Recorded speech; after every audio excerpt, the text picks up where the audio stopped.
Hi, my name is Livy Roundy. This is my lesson plan for Brigham Wilson, Spring 2018, Ed 304. So I'll begin. This is my lesson plan. I am going to teach Brigham Wilson the basics of how to send and receive mail. The defining characteristic of this is a physical item you send from one place to another using a company. Some correlational features is that it can be in a box, envelope, or just sent on its own in some cases. Mail can be sent lots of places, be different prices to send, and can be sent for many different reasons. I think this lesson will be beneficial to Brigham because he hasn't had a lot of experience with it. He will need to know how to use it in his future. Brigham is 8 years old, and according to Piaget, he is in the pre-operational stage. His fine motor skills in his psychomotor domain are improving, as well as his memory and cognitive domain.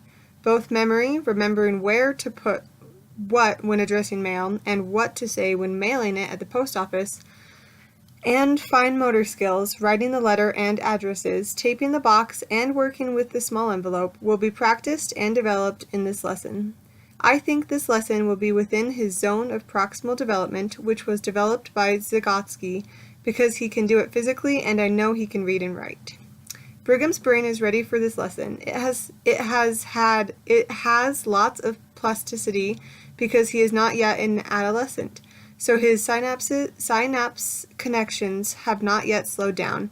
If it has started, however, because being an adolescent and it drops 50%, he might be developing a slightly lower self-concept based on his old plasticity and his new. Since my topic is so large, I will not teach him every little thing, because I think it would cause misconceptions that do not need to occur. I will just teach him what he needs to know for now without confusing him with too many technical terms and ideas. His initiative versus guilt Erik Erikson stage will also be at work as we talk about sending his sister things.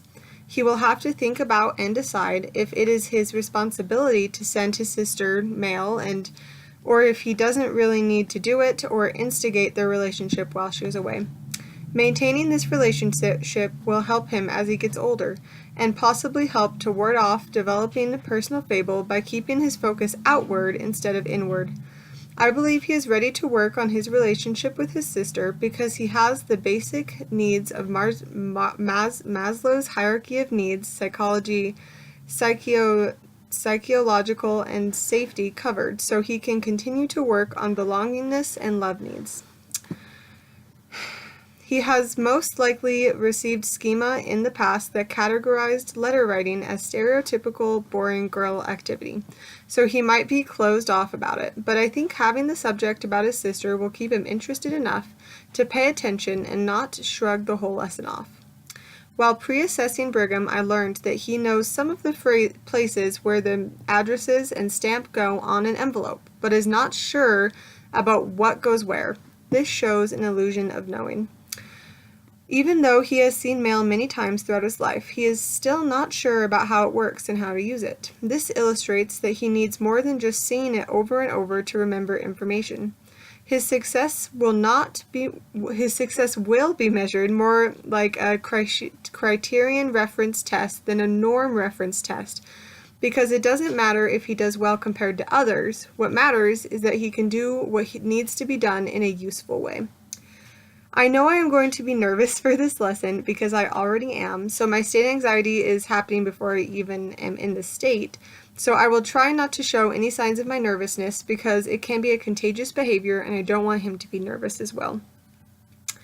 So to start off the lesson, Brigham will be dropped off in my apartment. Brigham has brought things his sister likes, something he made or drew, things that he might want to send to his sister, and her address, and also about 5 sheets of wide ruled paper because I couldn't find any on campus. But if he does use college ruled, he can just bring that, but I think he uses wide ruled at that age because of his fine motor skills still developing.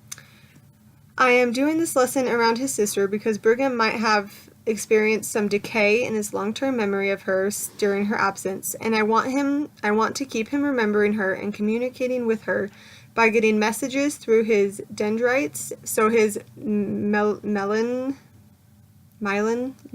grows using glial cells and his axons between neuron cell bodies, and the memories will stay easy to retrieve, coming through the synapses of the neurotransmitters and not become extinct. These long-term memories that he has of his sister spent time in the hippocampus before being stored elsewhere. The hippocampus is part of the limbic system, of which the amygdala is also part of, and will also be at work as Brigham is thinking about the emotions that go along with these memories of his sister. Because of this, he will probably have some degree of hot cognition, meaning his thinking will be influenced by his emotions toward his sister being gone. He might see things differently and be more emotional about his answers and opinions, so I will look out for that and be ready with accommodations, such as comforting him about how soon she will be home, or changing the subject, whatever the situation calls for. In case he gets sad missing her and it becomes debilitating missing of her instead of facilitating missing of her, that's when I would help him if it becomes debilitating. Brigham has been doing these lessons for a while, so I don't think his state anxiety will be too high. Being in a different physical arrangement without his parents might cause some state anxiety for a little while, but I am not too worried because his parents, don't seem to be helicopter parents, and he has been without them and their help many times in different lessons. After meeting him, I am not too worried about trait anxiety. He seemed comfortable around us when we met him. I have also heard that he likes doing homework and is excited to learn, so I think his self-efficacy must be pretty high since he is trying. He must feel he at least has a chance of succeeding.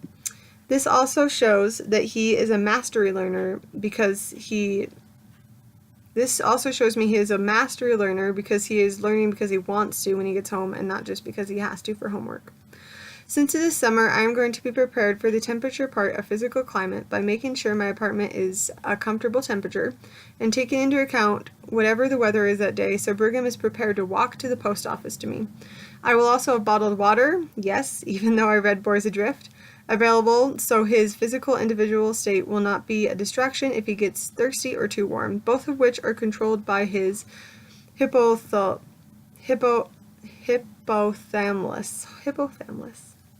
In this part of the lesson and other parts of the lesson, I will be asking some questions and we will be talking about the answers. This is acceptable to do because Brigham's neocortex gives him the ability to have conscious thought and speech, both of which are needed to answer questions. I am going to be using information language because I want Brigham to feel comfortable answering, so I will use his answers and build off them rather than just having one answer I am looking for. For these more talk and question heavy sections, I will watch out for if Brigham seems distracted or bored. If this happens, it means that the working memory part of his simplified memory system is not interested in what we are talking about. So his brain is listening to its long-term memory rambles instead of my lesson. If I see this happening, then I will create some situational interest to get his working memory's attention back by changing something, like moving where we are sitting, sit on the ground instead of the table, or how much I am talking, make him take the lead and ask him to ask questions to me, or change my tone of voice, something like that, to create situational interest. I will start our discussion by asking him about his sister, where she is serving her mission, if he knows how far away that is. When asking, I will use cueing by leaving my question with a question sound and pausing for him to talk. We will be sitting at our table, so I will be close to him so he knows we are talking and figuring this out together. And when he is figuring things out more on his own later, I will stay further back, using proximity to show what I expect from him. We will look up where his sister is serving her mission on Google Maps and find out how many miles away she is from him. I do not know if miles are a logic system he understands, so instead I will focus on the number of hours she is away. I will compare a trip that he has gone on and how long it took to how long it would take to get to his sister. To keep this comparison from causing negative transfer about how long it takes to get places, I will make sure we're talking about the same mode of transportation, like plane, car, walking, etc. I will then ask him, how do you communicate with her being so far away? And he will answer email, letters, call sometime. And then I will ask, why do you think sending a letter or package would be a special thing to do for your sister? And then, we'll talk about it, and then I'm going to tell him we're going to send a letter and package to his sister. By making the lesson focus on his sister, I will be creating situational interest. This way he will be able to focus better than if we were doing a more generic lesson that didn't apply to his personal life. Okay, so, and then this next part I might or might not do depending on how interested he seems and how much time we have. I might do it later. But I'm talking about how the letter and the package will get all those miles away, however many it ended up being, that we'll look up, and how the post office will do this. I have some YouTube videos about mail and how it gets sent different places and how they put barcodes on it. It's kind of cool, but we'll see if that feels right. I think it will, but okay. So then I will show Brigham an example of a letter that I've written to my mom. I'm using this as my prototype because sending letters to family is what he said mail was in his pre-assessment, so I'm keeping it at this level until we go on to talk about other types of mail. I will explain why I put certain things in it. This is expository instruction because it will transition easily to writing a letter to his sister because many of the concepts are the same. I will ask what he wants to tell his sister about his life and some questions he could ask her about his mission. He could also tell her favorite memory, but since he is young, so if he is failing to retrieve those memories because of failure to store, because of his young age, or because of decay, then the decay would happen because of how long she was gone. Then we will just stick to the previously mentioned topics, but he'll probably have some memories. As we are talking, I will make a list of what he wants to say. I don't think this will create learned helplessness because I am going to have him write the letter. I just want him to be able to focus on what he wants to say without having to write a list, so he can think of more things, and because he already knows how to write, and my lesson is more about how to write and send mail than letters, making lists. I don't think he will compare my handwriting to his handwriting when I'm making the list, but if he does, it might cause him to have a lower self-esteem because he is not yet at a level where he is. I don't think he might compare it, but I don't think he will, and I don't think it'll cause him to have lower self-esteem because he's not at that level yet, that age where he's constantly comparing himself. As I'm writing the list of what he says, I will give verbal positive reinforcement so that through behaviorism, he wants to continue coming up with ideas for the list on his own. He will then write his letter using the list as a reference point and sign it. This will help develop his linguistic intelligence as described by Howard Gardner in his 9 Intelligences theory. I am going to be using mastery learning for this section. He cannot go on to the next step until he has reached a certain level of performance. This is because he needs to build on the steps. He cannot miss one and still have the mail system work the way he wants it to and the way it's supposed to work. Okay, so now I have 2 different kinds of envelopes. One's a little bit bigger and one's a little bit smaller, and I'm going to have him try to fold a blank piece of paper that looks like the one he wrote for his sister, but it's not the same one. And he's going to try to fold it to fit the 2 different envelopes. He's going to use a trial and error method, kind of an experimental research, to find what works. This is a problem-solving activity, so it will use his frontal lobe section of his cerebrum. This will also create a state of disequilibrium until he creates a new stimuli, or adapts old ones to figure out how to complete the task. This process to gaining equilibrium is called equilibration. Once he finds a kind of fold he likes, he'll fold his letter, the one he wrote, and put it in an envelope. This will help him develop Howard Gardner's spatial intelligence from his 9 intelligence theory. Okay, and then I will have him look at my envelope and try to figure out which address is which. Which one is the return address, which he doesn't know what that means yet, and which one is the one you're sending it to. Then I will explain what an return address is and ask why he thinks they exist. Do we need one? No, but if it doesn't get where it's going, then they won't know where to return it and it will just be thrown away, which is sad. And then we'll talk about what a stamp is and why you can't just use a sticker. A sticker is a negative instance of a stamp. Asking this will help make sure he doesn't overgeneralize a sticker for a stamp, because a sticker can be the same size and have a pretty design as well, but it's not the same. This is a correlational study way of thinking about this question. He is figuring out the similarities and differences, what correlates between a sticker and a stamp. The answer to this question is that the post office gets money from selling stamps, and that's what helps them stay in business, and that's why you can't just use a sticker. Okay, so next I'm going to have 3 cutouts. One's going to like be a fake little address thing, and one's a fake little return address and stamp, like where you would write them. So there's 3 little pieces of paper, and then I'm going to have him place them on the envelope to see if he gets it right, and he can like play around and see where he thinks they go, because he already saw mine once, so he might remember. This is a discovery learning technique because he is trying to get it right based on his own past experience, and if he cannot, then I will let him look at the letter again and try it again. Try placing them in the right place, using this new knowledge together with his old knowledge and experience. This is also descriptive research because he is finding out the characteristics of an envelope without knowing why they go those places. He just knows they go there. While he is trying this, I will not correct him or compliment him for everything he does. I will use intermittent reinforcement. I am hoping he will have enough intrinsic motivation to figure out the best way and will self-regulate this for personal accomplishment's sake.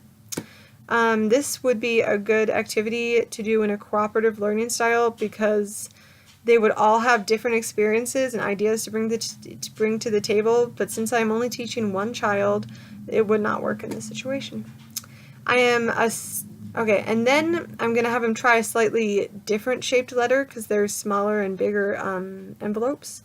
So this is so he doesn't undergeneralize and think the envelopes have to be the same size or shape.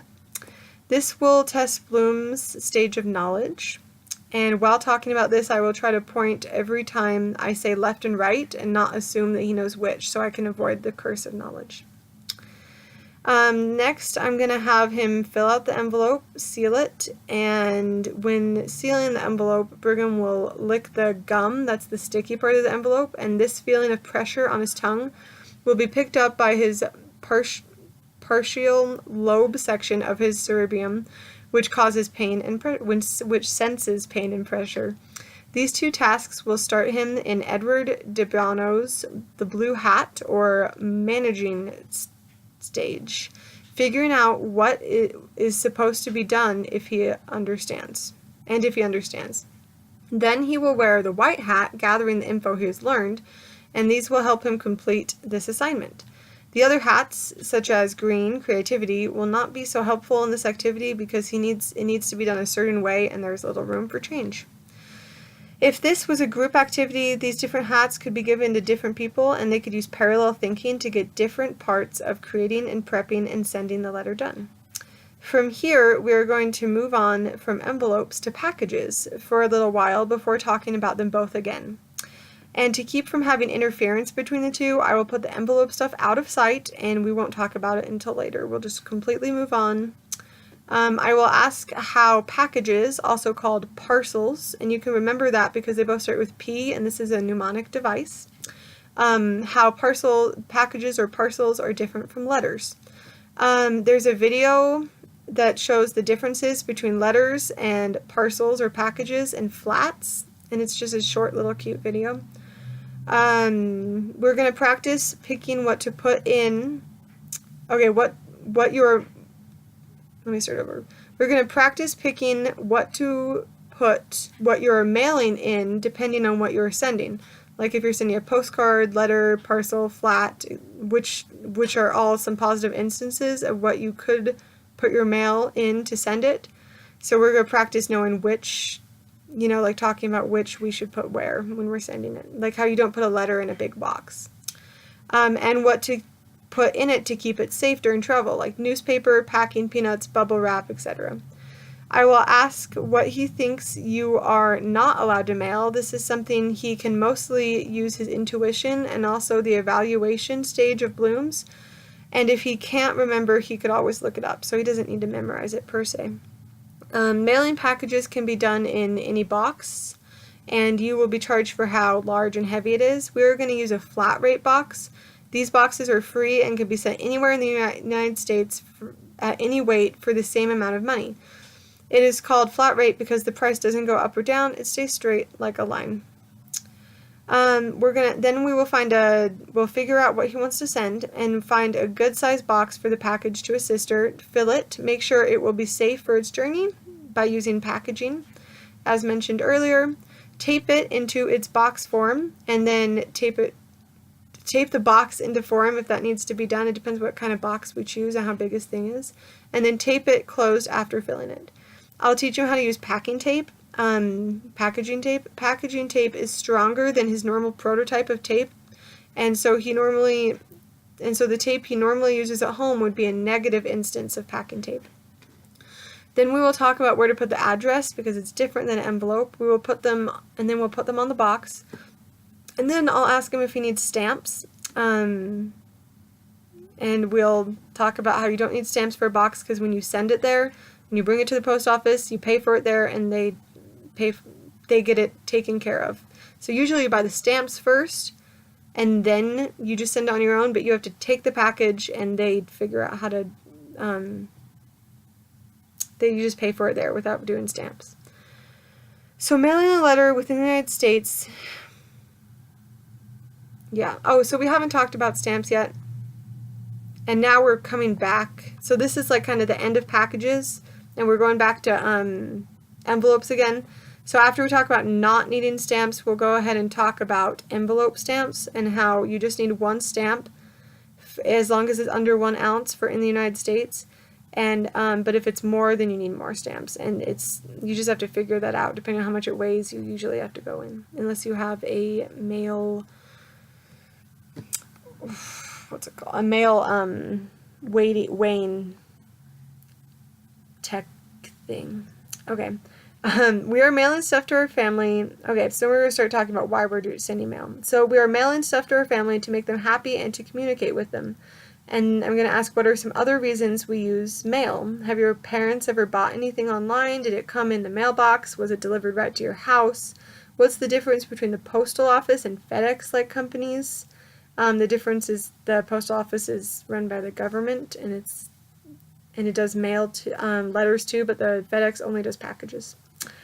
Have your parents ever not liked something they bought and returned it in the mail? Mail can also be used to send and receive bills, which I don't know if he knows what those are, so we'll talk about them. Information for your job, tax information, and we'll talk about taxes if he doesn't know what that is, just briefly because it's not too important to our lesson. Mail comes in a mailbox and is sometimes delivered to your house. Sometimes you have to pick it up, depending on how big it is. I'll show him my kind of mailbox here at school. It's like a bunch of metal ones, and they all have little keys. They're all really close together.